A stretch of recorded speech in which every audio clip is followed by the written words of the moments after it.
Time now for sports on 104.7 The Cave. Here's Ned Reynolds. Mike, the intern, Ned Reynolds. It's Tuesday morning. We're in the studio. Let's talk about that Monday night game against the Chiefs and Saints in Arrowhead last night. I was in heaven. I was watching that game on TV. I had my phone propped up to next to me watching the Royals and the Yankees in New York at the same time.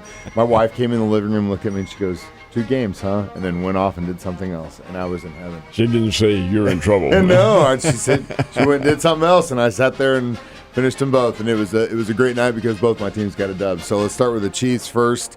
Your thoughts on that game? Just a routine victory. There was not a great moment of excitement in the game. It's total domination by Kansas City, and you take a look at the time of possession, and it's 40-20. 40 in favor of the Chiefs, 20 for the New Orleans Saints. They simply could not muster any kind of consistent offense, and you knew that was going to happen because Kansas City's defense, as we pointed out, is going to win almost every time out. They're big, they're quick, and they're hostile. And you've got to give the Kansas City Ball Club credit. They talked a little bit late in the game about the fact that they hadn't called Chris Jones' name very much. Well, all of a sudden they started calling his name every time he got into the backfield. Jones, of course, is huge, but he's not necessarily a slow guy. He can chase you down, and he can create havoc. And we've talked about that for years now. The guy's an all-pro, and indeed really headlines the defense. But Derek Carr, under constant pressure, he did throw for a couple of touchdowns, but his total yardage was negligible, to say the very least, and he was under pressure the whole time, and that's what the Chiefs do. I really thought New Orleans made a big mistake by not dropping him back 2 steps and hitting dinks and dunks over the middle. Could have done that, and they would have caught the Chiefs a little unawares by doing that, throwing underneath the coverage. But they didn't choose to do that. They chose several options of running sideline patterns and things like this, and it really didn't work because that takes time to manifest itself. But you really have to like the way Kansas City played defense. Almost, let's see, I think Mahomes had 331 yards in passing, and Kareem Hunt had over 100 yards rushing. And look at the total offense of what New Orleans had, just over 200 yards. That's nothing in the NFL. My goodness, that's 1 quarter for some teams, but those some teams aren't playing the Chiefs either. Yeah, Chiefs D-man just lights out, and big props to big Travis Kelce finally getting involved in the offense last night, big time. That tight end look was pretty awesome at times, having 3 guys out there. and it's a pretty good plan. Noah Gray and Kelce in there, and we've talked about this before. It's not that Kelce can't do it; he wasn't needed with the quickness that Kansas City has on offense. Well, that quickness has been blunted now with Rashee Rice being out of there, and who knows how other teams might address that. This is the first time, really, that the teams have had a chance to see what the Chiefs do without Rice in there. So these are pretty smart defensive guys. They can come up with a lot of game plans, but so far, nothing has happened, and Kansas City's been able to really dominate almost every game they played. Yeah, the scores are close. They look close, but they really aren't. Kansas City was never in trouble last night, in my opinion.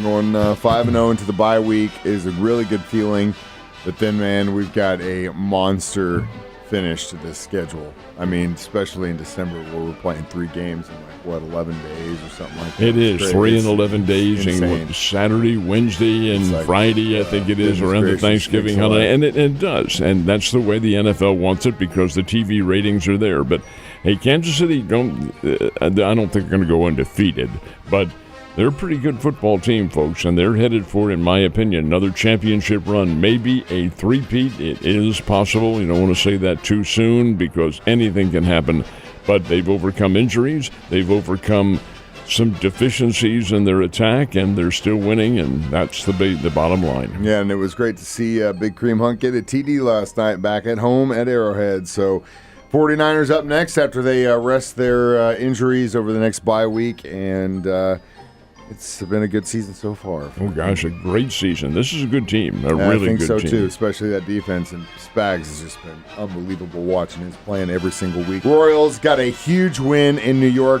last night, Game 2 of their series with the Yankees.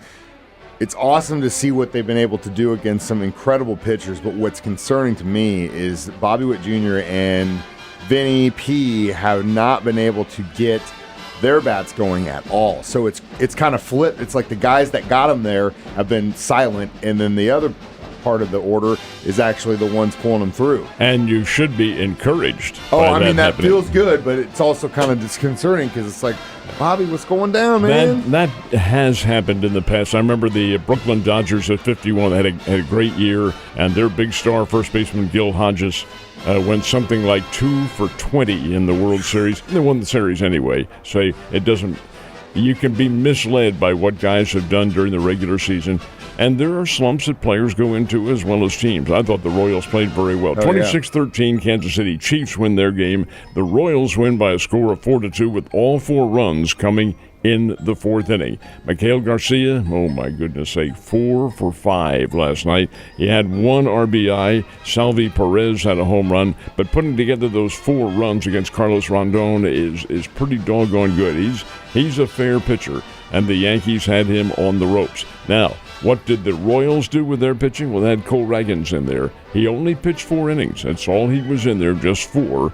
And what did he do? Limited in that 4 innings. The Yankees to 3 hits, struck out 5, and then 4 relievers come in out of the pen, and they shut down New York until the 9th inning. I thought it was a pretty good performance by Kansas City, and it does tie the series now at a game apiece. Now they move to Kauffman Stadium, and they'll start their competition coming up tomorrow night. And then it goes Wednesday, Thursday, and Friday because they don't take any days off, and that's the same for the National League. There are 2 National League games coming up today. New York Mets and the Phillies, they play at Citi Field in New York, and then later on tonight, the Padres and the Dodgers in San Diego. This time, interesting to see how the fans react in that one. So it should be just a lot of fun, and that's what the playoffs are all about. They are short series. Anything can happen. I feel bad for that dude from the Padres. It always seems like he gets stuff thrown at him. I just feel bad for him. Tatis Jr. Well, you know what? Hey, big props to Mike Schilt, man. I'm looking at you, buddy, and I wish him all the best in the postseason. He didn't tell the fans to throw stuff. Well, no, he did not. But yeah, that's the playoff schedule. And how do you feel about your Phillies in this series? Not optimistic, and I'll tell you why I'm not. Philadelphia is a good team. They are not, in my opinion, a great team. They do have a lot of power in their lineup, and that came to the fore in their most recent game, the 7-6 win over the New York Mets. But they can't manifest itself every single game.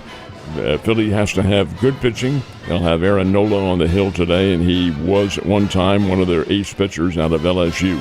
But in terms of consistency, Philadelphia has the penchant for going in slumps and not hitting well. So I don't view it optimistically. I think the New York Mets are probably going to come out of that. We'll see what happens. If you got a chance to hear Ned talk last night, you would have heard that our very own Missouri State Bears are nationally ranked. They are indeed. Number 25 in America in the FCS rankings. FCS is the Football Championship Division. I much prefer to call it 1AA. But this is the Bears last year in 1AA, and they're a good football team.